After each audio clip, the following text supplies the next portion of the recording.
Jolie, I don't know if we want to tell them what happened today in federal court, that there is a lawsuit that was led by Ed Asner. God bless him. Passed yesterday. I was just going to say, I've always said this. It is such. It's like poetic, almost justice. So the case will be heard. They tried to have it dismissed, and the judge said, no, we're going to go forward. We're going to hear.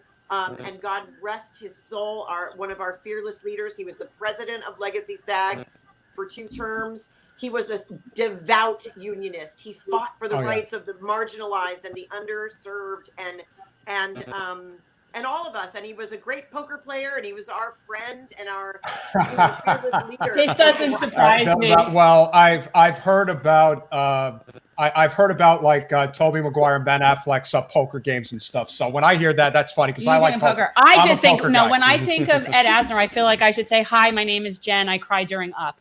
Like, and of course, as a kid, like, I mean, that's Lou Grant. Like, I'm not, I'm older than some people, but so like to me that was very sad. But yeah, that's unfortunate, and I would have pictured that. I would have pictured him as a fighting person for labor. Yeah, he was the lead plaintiff in a class action suit against the plan trustees. Mostly, I mean, the big one is age discrimination. So we are hoping that case gets heard in his honor. We hope that it goes forward in a big, giant way, and that they now start to do the discovery of, really what went down, and really, who knew what when. And was it the lead negotiator of our union for many years, David White, who suddenly stepped down just a month before the election? He was a plan trustee and our lead negotiator. So we feel that it was it had to have been a dereliction of duty for him not to inform and say, "Hey guys, wait, let's not sign this. Let's negotiate more money."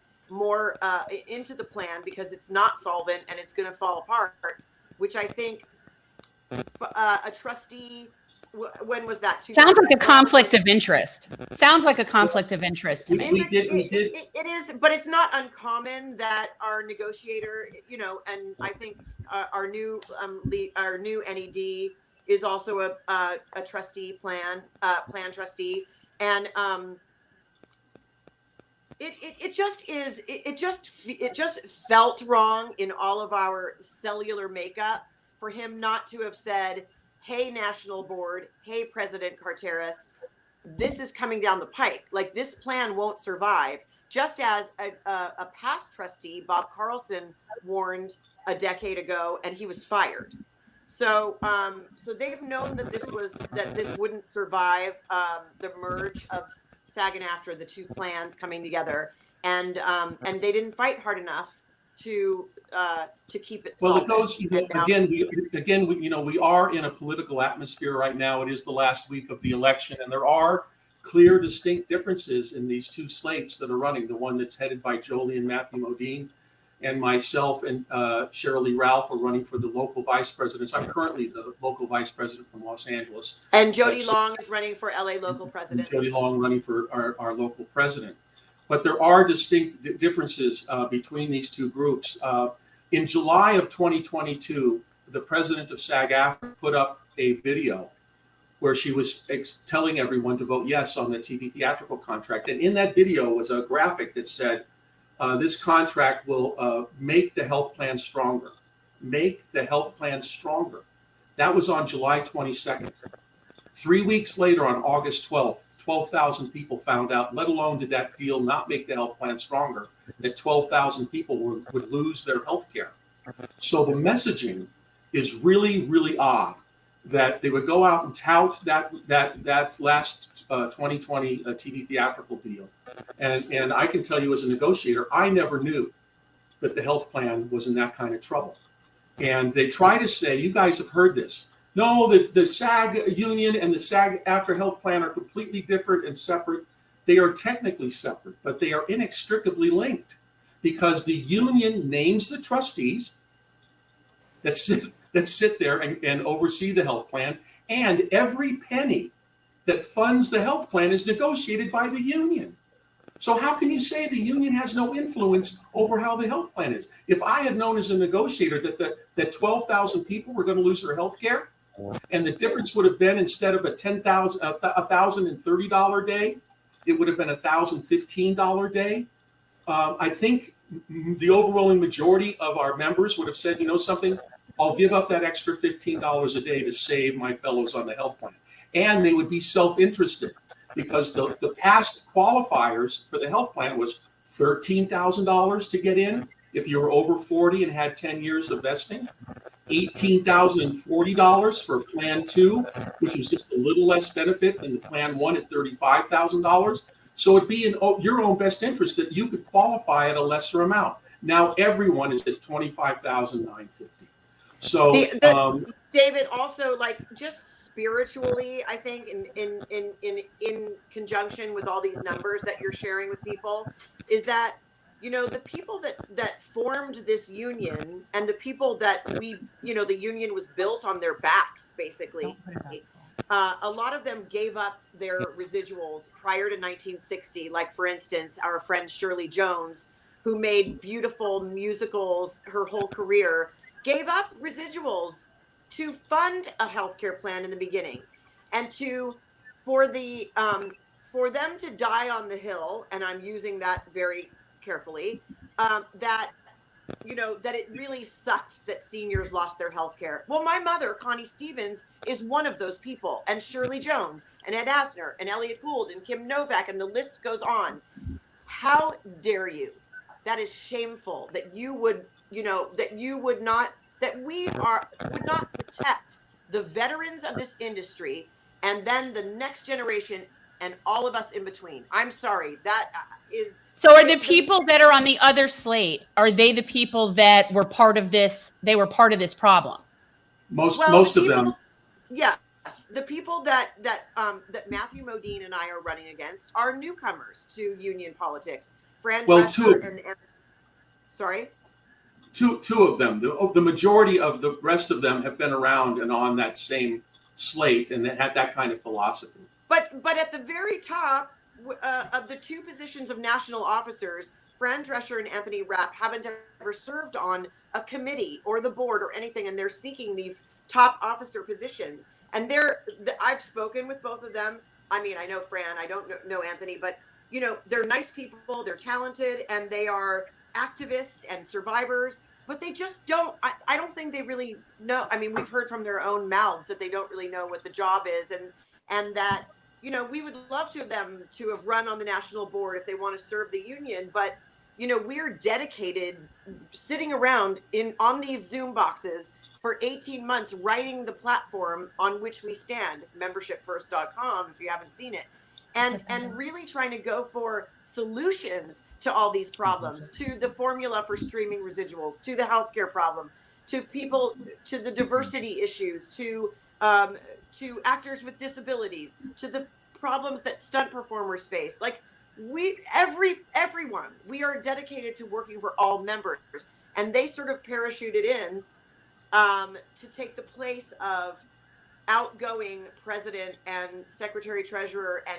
executive vice president and NED, who are abandoning the ship. They are abandoning their post and saying, we can't run again, but let's find a shiny object, and that's kind of what they did. And I personally feel a little insulted by it.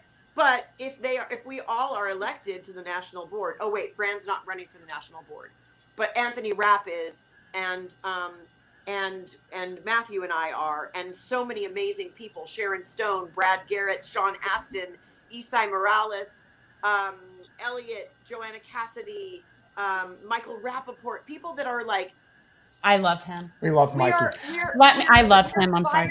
We are fired up to make sure that people get the protections, that they're safe on a set, that they have the gold standard healthcare. And by the way, if they lied about the healthcare, what's happening with our pension? What is happening with our pension? It's the same. It's the same trustee. It's the same trustees. Same trustees, and they are dramatically underfunded. And in another few, if it takes this same trajectory, we're in danger of that too. Now you can what's go the out next and buy step in the insurance. action in the suit? What's the next step in the class action suit? Like what's coming up for that? We now go into what the legal process is. You go into deposition, you go into discovery, and we move forward. Good. We are And it very doesn't end up, and it does. It's not. We're the class action plaintiffs are suing the trustees, and it would never ever come out of any money from SAG-AFTRA ever. It all goes to like malpractice insurance, like E&O insurance. That they don't want it to get to that. Obviously, Julie, you guys, we had a very clear understanding with our attorneys that no money is ever to come out of the corpus. In fact, if we win, we just had a meeting. If we win this lawsuit, new money will go into the plan. So, and want to open the books. We want to know what discussions they had. Well, I don't want to go into too much of it. And we have real ideas for solutions to the problem, and that's really why we want to get in there and fight for our most vulnerable members. Well, Jolie, one thing, it was kind of funny. Jolie and I have an inside joke about this word caps. In our contract, the studios. Let's say, you're Jen Anderson and you were doing Friends and you're making $1 million. God bless her. God bless all of them. $1 million, $1 million an episode. The studio is only on the hook for the first $15,000. So they only pay a contribution on that $15,000 on a half-hour show. It's $24,500 on an hour show. Those caps on what the studios their liability is have been in place since 1982. Okay, 39 years. That in and of itself is crazy. Like the fact that since 1982, we haven't walked into a negotiating room and said, "Hey, we might want to think about these people that are making, hundreds of thousands of dollars an episode. That we might want to take a hair more." And put it in the healthcare and pension. Well, you're not capturing the money. In 1982, $15,000 half hour was capturing. People were making $15,000, $20,000 a half hour. Now people are making $60,000, $70,000 a half hour. You're capturing 20% of their earnings. On our shows, what are people making? There are people that are making $200,000, $300,000, $400,000 an episode, but they're only on the books for pension and health for $24,500. So, which isn't even enough to qualify now. I was going to say, I guess which wouldn't qualify you for healthcare. I guess the legend of Ronald Reagan really does live on in Hollywood. But don't you think that's interesting that number is just below the number that would be needed to qualify for the healthcare? Like, they're so close. Well, that's just one episode, though. That would be just I understand. No, I understand. I mean, we're also thinking about, people that have just joined our union that, right before the pandemic, there was a woman on our, Jessica, who was on our town hall the other day. Oh, that's another thing. Our opponents don't want to debate us because they don't want to. They don't want to. We understand that. That we understand. Right. But they, it was like, as a background performer, she had just joined the union and she was, it will be very difficult to be seen and to make enough money to earn a living wage. I mean, it's obscene. It's obscene. And we want to remind everybody again that those numbers that David is talking about, like $100,000 an episode, are the 2%. Right. Of our 2%, not 10, not 20, 2. So that are making over $100,000 or $2,000 a year. Well, Jolie, a background person has to work 100 days. 100 days in a year. They have to go find those 100 jobs. If you're working extra or background, we call it extras and commercials and background and TV theatrical. That's a lot of hustling to get your health insurance. Thanks for watching. If you want to support our mission to transform politics into service, please like this video, subscribe, follow us on social media, and consider joining our Patreon, where you'll get early access to our interviews as well as other exclusive content. Links are in the description. Peace out.